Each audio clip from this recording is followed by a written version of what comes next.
Pokoknya wajib si A. Ngeri, nasib AHY gak jelas. Demokrat ancam keluar dari koalisi. Nasdem beri serangan telak.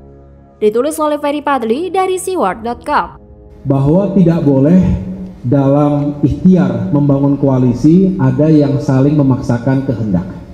Ada yang saling memaksakan diri. Halo, kembali berjumpa dengan suara Fadi Bakri di channel Media 45.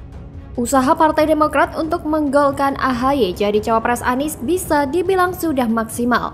Mulai dari mengklaim elektabilitas AHY tertinggi di Pulau Jawa, mengatakan latar belakang AHY sebagai mantan tentara memberi keuntungan tersendiri bagi Anies.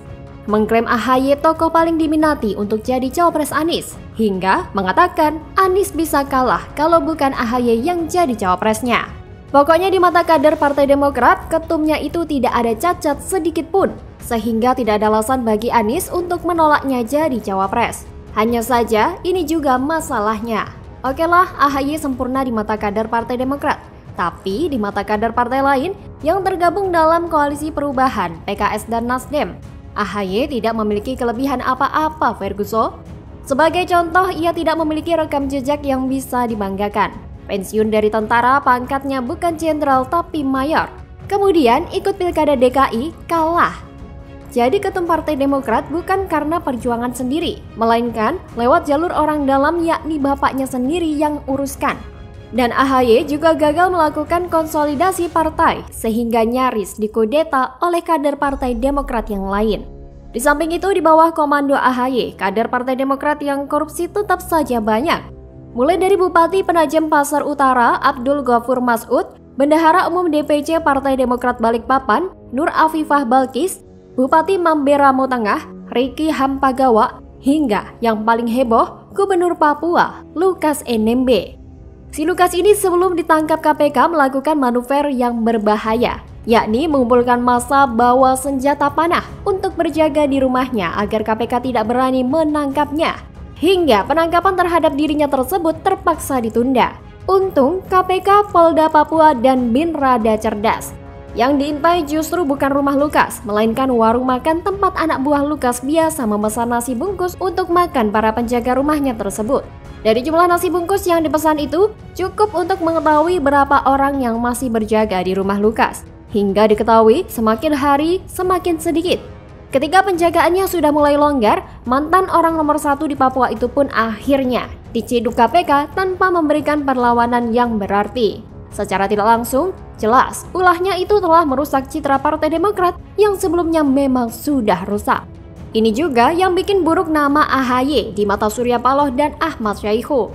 Kader Partai Demokrat terus-terusan katakan tidak, padahal korupsi. Hanya saja sejelek-jeleknya Partai Demokrat jika partai anggota koalisi perubahan tidak bertambah. Posisi partai berlambang bintang Mercy itu tetap saja penting. Tanpa partai tersebut, Anies tidak bisa nyapres, Ferguson, karena perolehan suara Nasdem dan PKS sedikit. Sehingga meski sudah digabungkan keduanya, tetap saja tidak memenuhi syarat presidensial threshold 20%.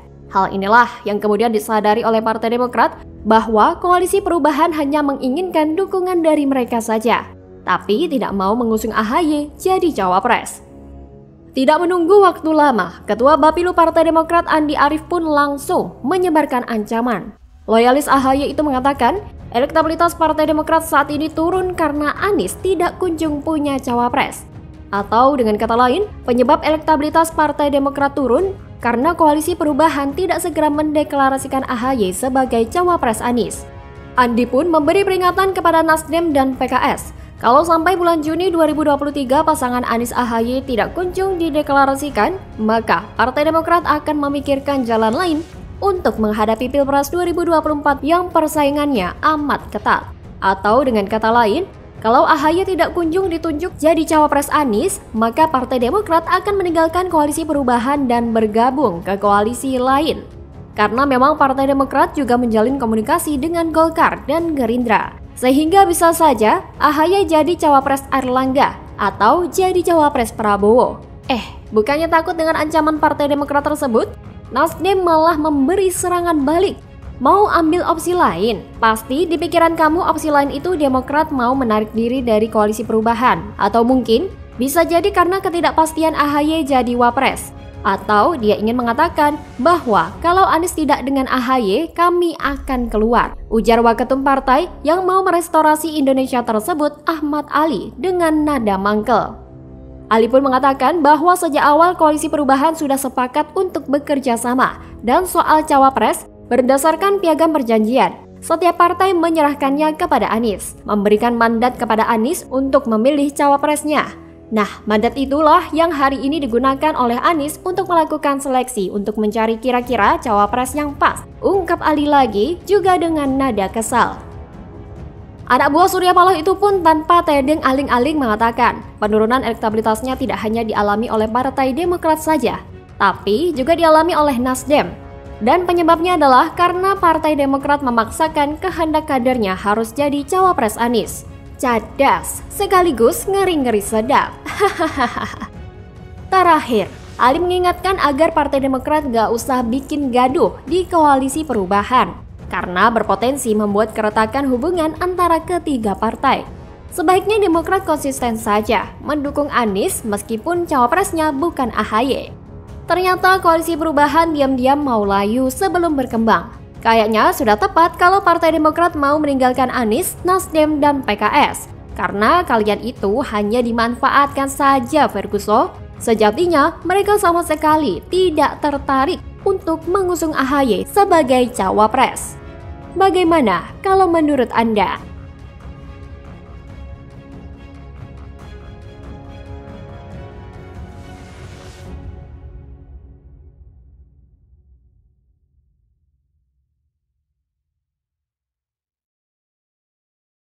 Apa saja kejanggalan data ini?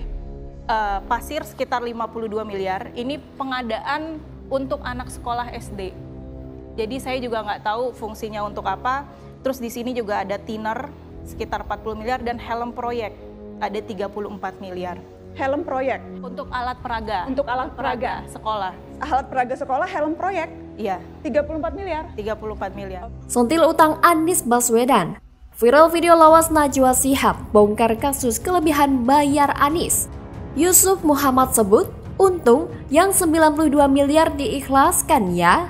Ditulis oleh tim redaksi jurnal dikutip dari berbagai sumber. Kalau ada temuan justru saatnya ini kita berteriak gitu. Kalau sudah disahkan, sudah diketok palu, itu sudah sangat telat kalau kita menemukan temuan. Bagaimana? Digugat dulu oleh warganya baru kerja, mana ada? Mana ada orang baru kerja setelah digugat? Itu gubernur. Halo, kembali berjumpa dengan suara Fani Bakri di channel Media 45. Tersibak sudah borok dan bobrok ex-gubernur DKI Jakarta Anies Baswedan ke muka publik. Belum reda isu utang pilkada yang menekuk muka Anies, lagi-lagi boroknya kelebihan bayar di masa jadi gubernur DKI Jakarta bongkar tuntas. Pegiat media sosial Yusuf Muhammad dengan nama akun @yusuf_dungdung kembali menyindir kabar utang baca pres Anies Baswedan. Pendukung Ganjar Pranowo itu mengomentari perbandingan harta dan utang tiga bakal capres 2024, Ganjar, Anies, dan Prabowo Subianto. Diketahui Prabowo mempunyai harta sebanyak 2,4 triliun rupiah dengan utang sebanyak 8 miliar rupiah. Sementara Anies memiliki harta sebanyak 18,5 miliar rupiah dengan utang 7,6 miliar rupiah. Terakhir, Ganjar memiliki harta sebanyak 14,8 miliar rupiah dengan utang 1,3 miliar rupiah. Gila, rasio utang Abbas hampir 50%. Ini belum ditambah utang 92 miliar saat pilkada ke Sandiaga. Bisa jadi berapa tuh cuitnya?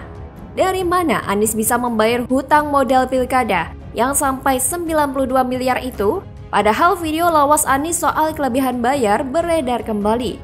Diketahui video lawas tersebut merupakan video Najwa Shihab yang tengah mewawancarai Imam Mahmudah selaku anggota DPRD DKI Jakarta fraksi PDIP yang membeberkan banyaknya anggaran-anggaran janggal di era Anies menjabat.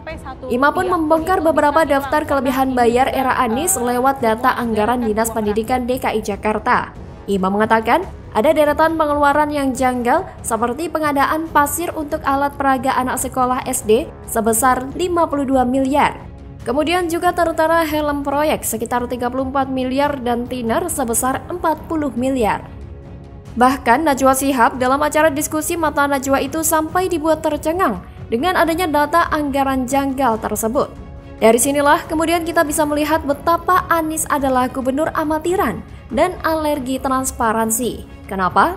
Anies tidak paham proses penganggaran yang baik dan yang seharusnya dokumen-dokumen perencanaan anggaran harus diupload ke website APBD Pemprov DKI. Namun apa yang terjadi? Anies tidak melakukannya.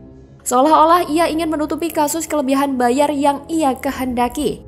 Tentu tiba-tiba video lawas Najwa Shihab ini beredar. Menjawab sudah bagaimana cara Anies membayar utang Pilkada DKI Jakarta 2017 silam kepada Sandiaga. Banyaknya rentetan kasus kelebihan bayar memang sudah menjadi tabiat Anies. Jangankan pas jadi gubernur saja, waktu Anies jadi Mendikbud pun juga sama. Ada banyak kasus kelebihan bayar yang ia lakukan hingga berujung dipecat Presiden Jokowi.